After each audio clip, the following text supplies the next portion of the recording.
Thank you everyone for joining us. I wish we would have had more people here in person, but thank you for coming on to Zoom. I'm gonna go ahead and start. This meeting was for 11:30. We have the title company, New World, with us today.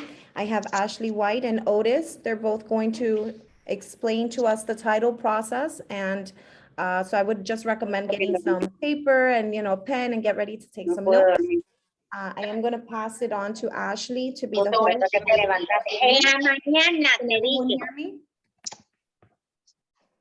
Hey, well, I hope I was, okay. Let me mute everyone now.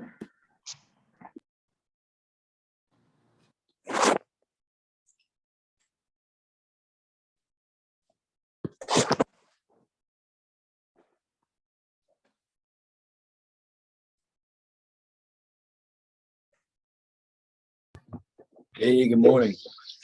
So we got a little feedback. There. Okay, so we're just basically going to go over some basics with title. I want to go ahead and let everyone know that we are not going to be building any rockets on this presentation.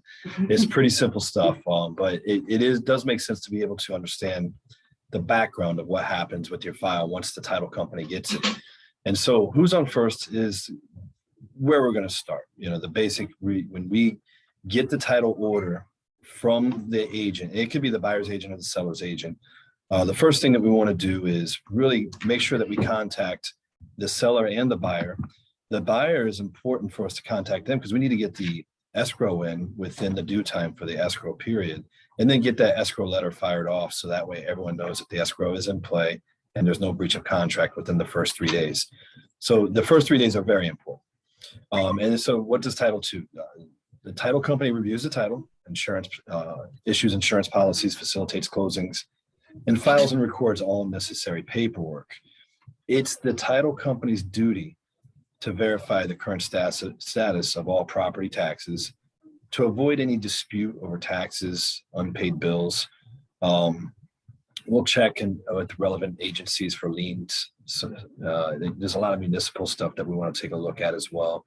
And the district in which the house is in, to make sure that taxes are which impose taxes, to ensure that both state and local property taxes have been paid. So who we are and what we do behind the scenes. When we get the contract, we want to again verify who everyone is on the contract: buyer agent, buyer, seller agent, seller. And then if there's anyone else that needs to be involved that we need to speak with, which is mostly like a transaction coordinator. We want to move forward with making sure that it is the seller that's selling the house. That's pretty important.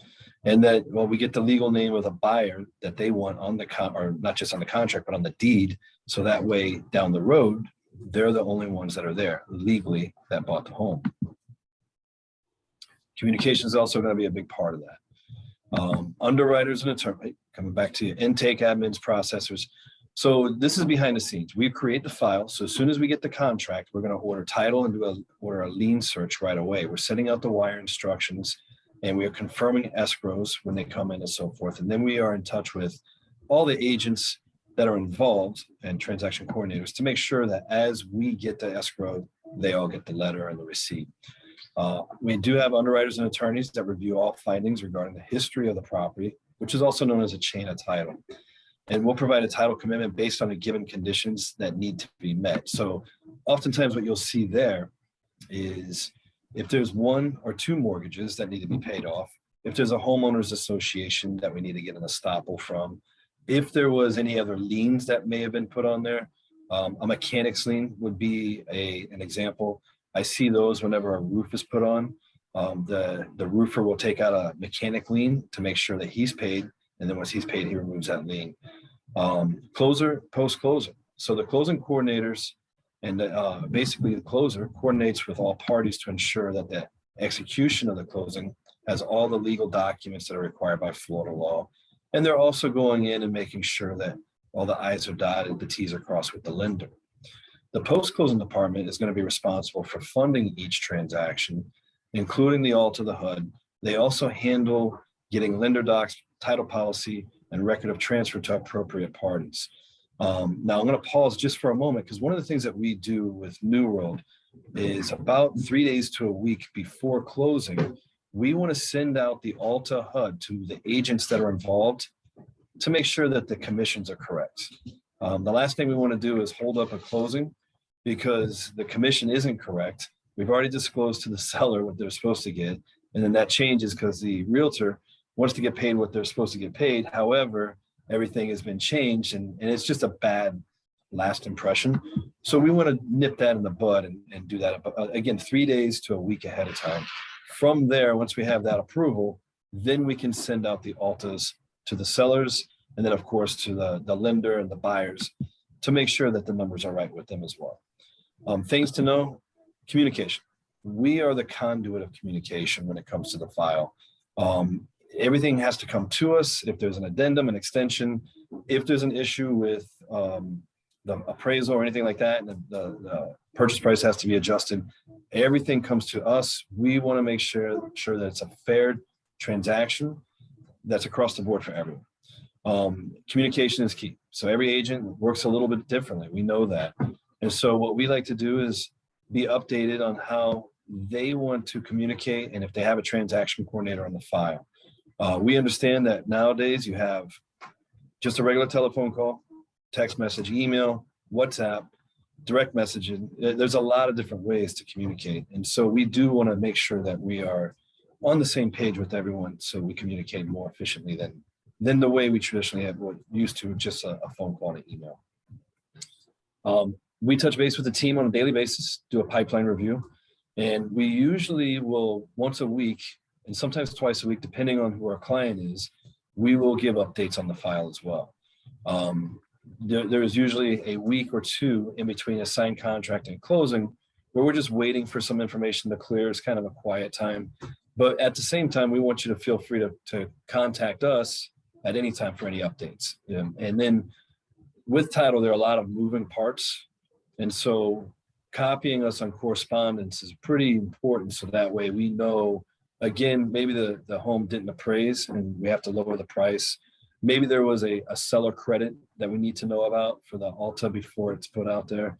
All that is pretty important as far as communication goes. So that way we're as accurate with the file as we possibly can. Our key and our mission is to make sure that our clients look good. And that means the seller agent and the buyer agent. We want you to look good. So first things first, before sending a contract, make sure that your buyer knows that the escrow deposit will be due within 3 days, and we'll be reaching out to them and bringing that in within 3 days. We give them multiple opportunities to turn it in. Wire transfer, we find, is the more secure way. We do send out the wire instructions, and there's a password that has to be a phone call style password. So you call us, we give you the password, then we can send that wire. There's such a rise in wire fraud right now that we want to just take that extra step, even though it might create a little bit of an inconvenience. It's nothing like having a wire going to the wrong place. So we do that just to, again, measure twice, cut once, as a builder would say. From there, the next thing we want to do, we got a quick video for you. So I think this is pretty fun. Is that Apple for sale? Yeah, we're about to put it on sale right now. Well, I'm in the market, so tell me about your Apple. Why should I buy it? Nice try. Okay, people, here's how this is gonna work. I have an Apple here. The highest bidder's going home with this. I want all bids in the next 2 minutes that we're closing it. Bidding starts at $5. Feeling pretty confident there, huh? I mean, $10. He said starting at 5. 15. Is this a new Apple? Yeah, just listed. I'm pre-qualified. I'll take cash. I got cash. 20, 30, 40. No, just make it 45. Is it even worth that? 50. No, please, this is the 8th Apple I've tried to buy. Can I at least see it up close? No, it's an Apple. You know what it is. You either want it or you don't. I'll take it for 100. What? I'm from California. It's the cheapest Apple I've ever seen. 120. Why did I do that? I don't want to be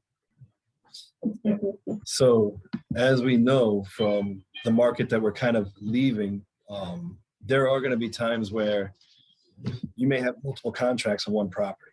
And in those scenarios, we are used to that. Whenever you cancel one, we'll get the escrow monies back out to the parties that need to be sent to.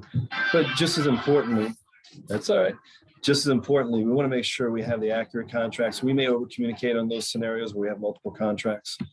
So let's take the next step. Congratulations, contract signed and sent over. What is next? So not only will we, on the client-based side, Ashley and myself, will reach out to both buyer and seller agents, obtain the client's full name, number, and email along with any specifics. But then we're going to reach out directly to your people as well. We'll have a welcome email that will be sent to all parties involved. And we use this email thread to update them and the team moving forward. Please send back the buyer, seller, agent information sheet as soon as possible. So why is this important? So the agent information sheet is super important because we want to make sure that we are paying you accurately and we want to know where to pay you. And one of the big things that, aside from making sure we're paying you accurately, speed in which we can, in the day, once we fund it, we want to pay you as quick as possible. So want your money to come into your account or just check and we can overnight it to you, or you come pick it up from our office. The buyers will receive an email with the wire instructions. Let them know that we're going to be reaching out to them because in today's world, there's a lot of spam calls. There's a lot of people trying to sell you a warranty. They may not take our call. Please let them know that we are reaching out to them. Sometimes we'll even shoot them a text if we know that we have their mobile, but we need to make sure that they have the ability to get that escrow back to us within 3 days. Surveys.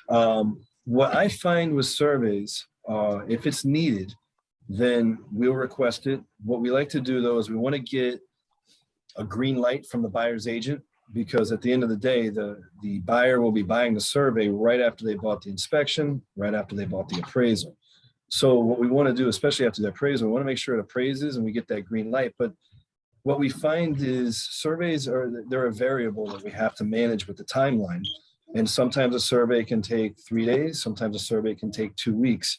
It really depends on a couple of things, those variables being weather, and those variables also being the demand in which they need to be done. If the seller has a survey, we'd love to see it, and we may just be able to reissue that and issue a Form 9, which is basically to the lender saying that we have verified the meets and the boundaries of the property and the legal description as well. Doesn't have to be current. It's- Yeah, as current as possible, but we've been able to use one as old as 10 years. But most of the time, anything above 10 years or beyond 10 years, we're going to probably need a new one. If there was any changes made to the property, we'll need a new one. If there's any new buildings or add-ons or anything like that, we'll need a new one. But if the property has been maintained and relatively the same, we can use those. What we really want to do, those are property boundary surveys. Some surveys are also going to have an elevation certificate that comes with it. So that way, you know where the property is graded. And in some of those elevations, the property is, if it has hills and dips and so forth, part of the property might be in a flood zone, part of the property might not be. So you're going to need that as well. And that's all part of the survey as it comes over. So we can do request mobile notaries if needed. Hey, during COVID, we did almost 100% mobile notaries. Now, we do offer, what we look at also is last impressions. We want to make sure we have strong last impressions. So we try to vet all of our notaries as best as possible. If you have a notary that you want to use and you know they're rock stars, hand them over, give us their information and we'll use that notary. At the end of the day, that's going to be a very strong last impression. And it's a variable that comes into the deal at the very end. This deal could have been perfect the whole time. And then you get the wrong person that kind of clowns it up and it leaves a bad last impression. So we vet all of our notaries as best we can. But when you find yourself in a rural closing, and it's like maybe a Escambia County or something like that, we haven't really vetted a lot of the notaries there. So we do our best to vet them and make sure we have that conversation before we send them out with the package. If we can have the closing in the office of the broker, in your office, I can't believe. or our office, which we have an office 5 minutes. Yeah, we have an office 5 minutes down the street on Narcoossee as well. It's Narcoossee and Moss Park Road. Then we can do closing gifts. So we like to do the closing gifts. We like to do how we rock and roll in South Florida, right? We do the closing cakes for the buyers. We do champagne closings for the sellers. Now, if it's remote, it's tough to get a cake to the closer and get them out there, right? And the same with the seller. If it's remote, it's tough to get that champagne to the closer and have them go out there.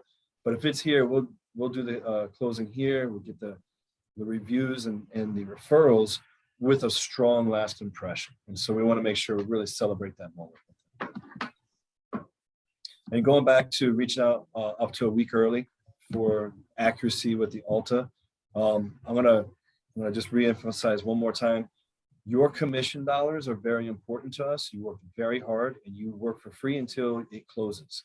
And once it closes, I've been in a position where there's been realtors who have had extensions on stuff and they need every dollar of that when they get it. And so we want to make sure we pay them as quickly as possible and accurately.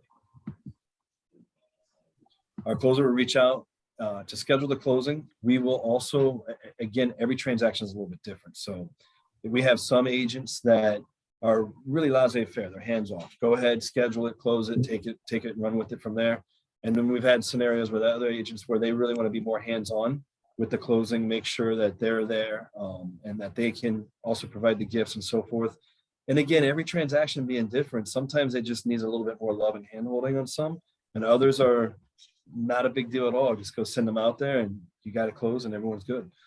Processing request one last title update 2 days before closing. So in other words, it's kind of like an underwriter for the loan, for the mortgage.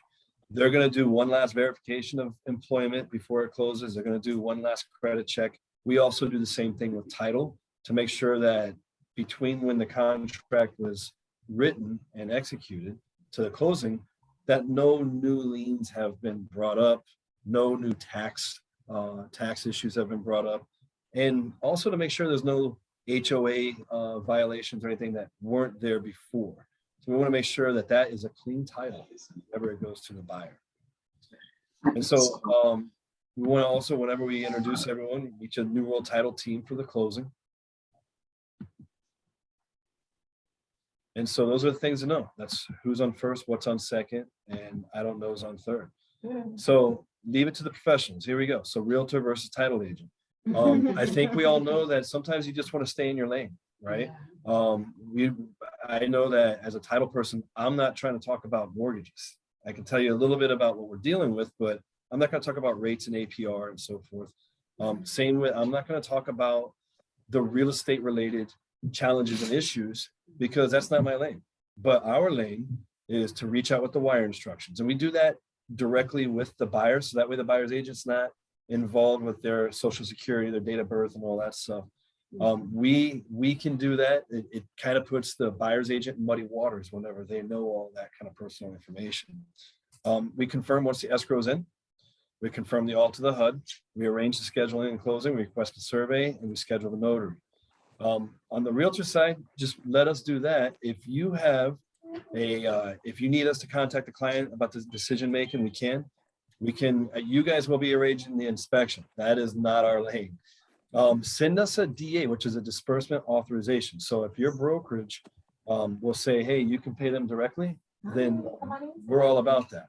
And we'll pay the agent directly, and then we'll cut a separate check to the brokerage. The brokerage will direct us on where the monies go.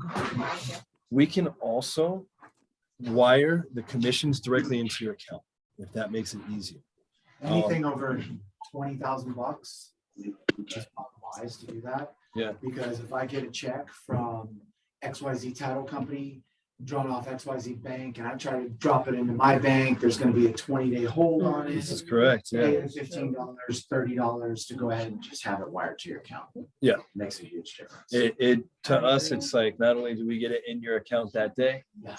but it's also the most secure way for us to do it as well. So Well, just know you're not going to get that check for 2 weeks. yeah, you'll have it in your hands, you'll turn it in, but the bank will put a hold on it. That's where Your you. But you bank have is to going to wire. call their bank is going to do a fraud check. Your bank's going to do a fraud check. That's right. It takes a long time.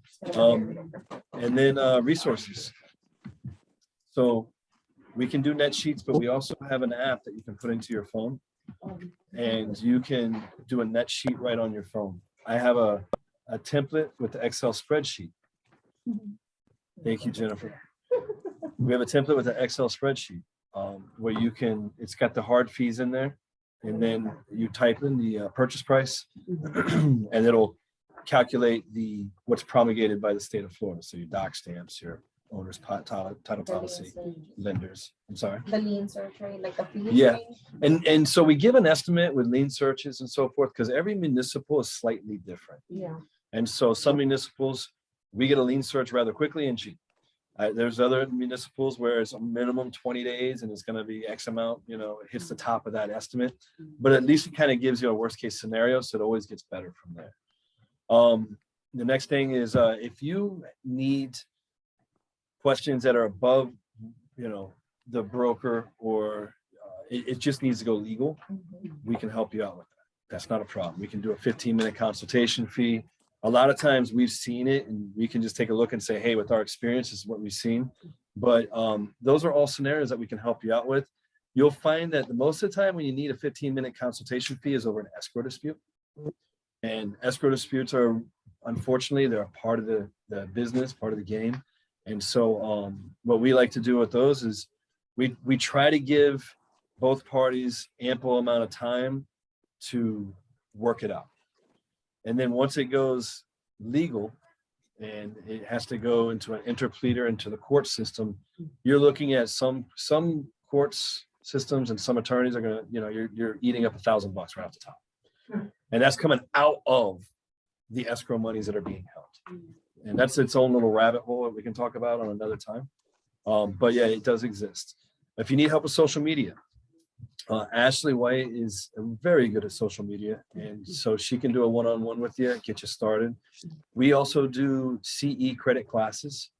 And so we have 5 different underwriters that we use and we utilize. And so they will do continuing education credit classes. And so we can do it on Zoom too. So one of the, you know, there was some silver lining with the pandemic. You don't have to go to a spot, sign your name and show your ID. And then if there's anything that you want to look at as far as business plans, leads, stuff like that, we do have access to a lot of different things that have helped a lot of our clients in the past. We can just do a quick one-on-one, get some coffee, whatever the case may be. And then if you want to recruit for your team in office, talk to Ashley. She can help you put together a networking event. We'll do a happy hour. I think we all like happy hours in some sort of way. So that's something we can do as well. Right. So a couple things that the processor does check for: buyer, seller, agent, and business information being verified. We want to make sure that the seller is someone that can sell the house. Some of our sellers are institutional. That means that they're LLC. And we got to make sure we got the right people that are able to sign for that LLC. So we're going to ask for articles of incorporation, things of that nature. We want to confirm again escrow deposits that they've been received. Once escrow is confirmed, we do the survey. Again, we want to make sure that we have a good line of communication between the buyer agent and the lender on when that appraisal was done. So that way, when the survey is ordered, it's not something that the deal is going to possibly fall apart because it didn't appraise. And now we've got someone that's paying for a survey in addition to everything else in the deal's falling apart. Lien searches can take, like, this is up to business days. I did see up to 20 days at one time. But 10 days is about right. You know, that's what you can generally count your expectations since COVID has been kind of dissipating. And then we'll send out for the title commitment. As soon as we get it, that sometimes we can get that title commitment as quick as 24 to 48 hours. Estoppel orders can take up to 10 business days. Title commitment is back. We'll request a payoff. Sometimes we'll request it right away. And this is important too.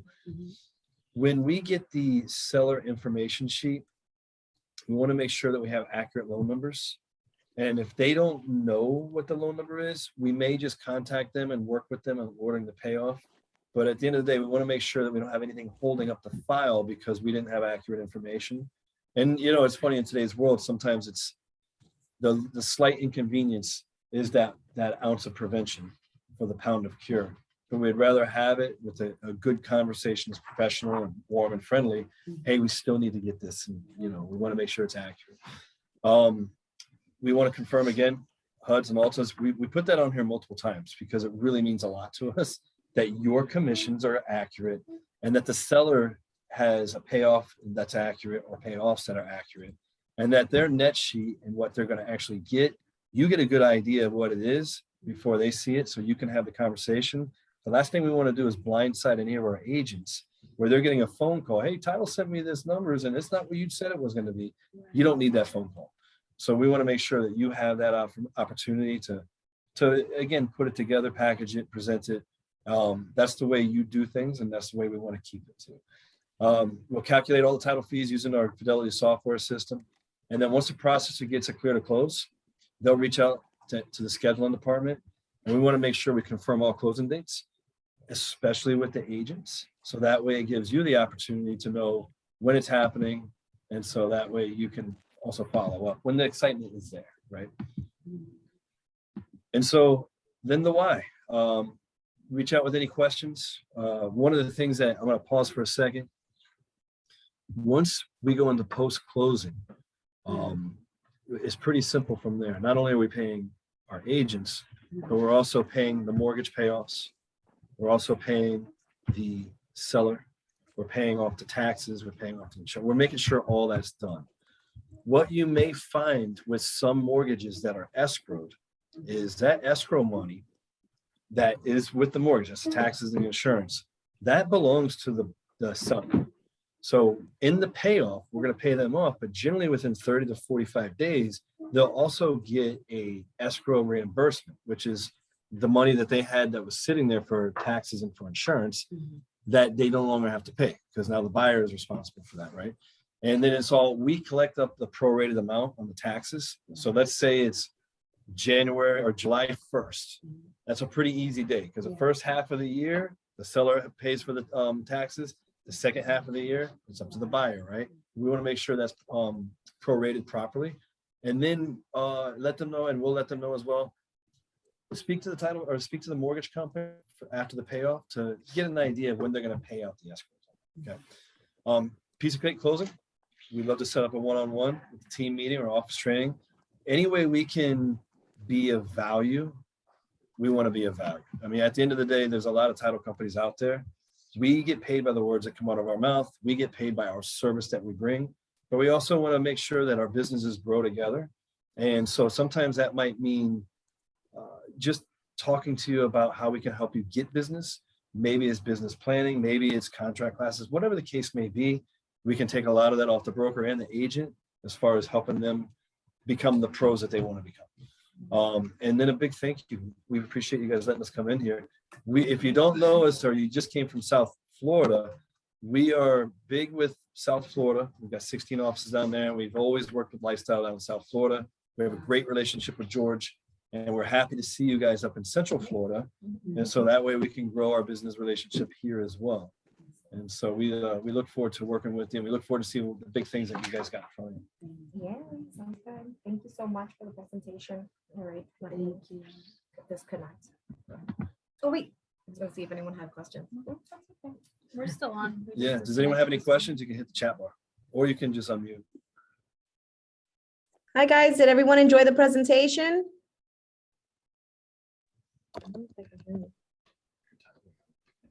Right on time.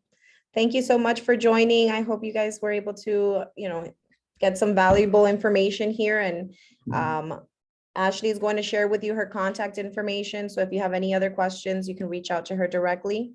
And hopefully next contracts, you send it over to New World so they can help you. Okay. Bye, guys. Have a good day.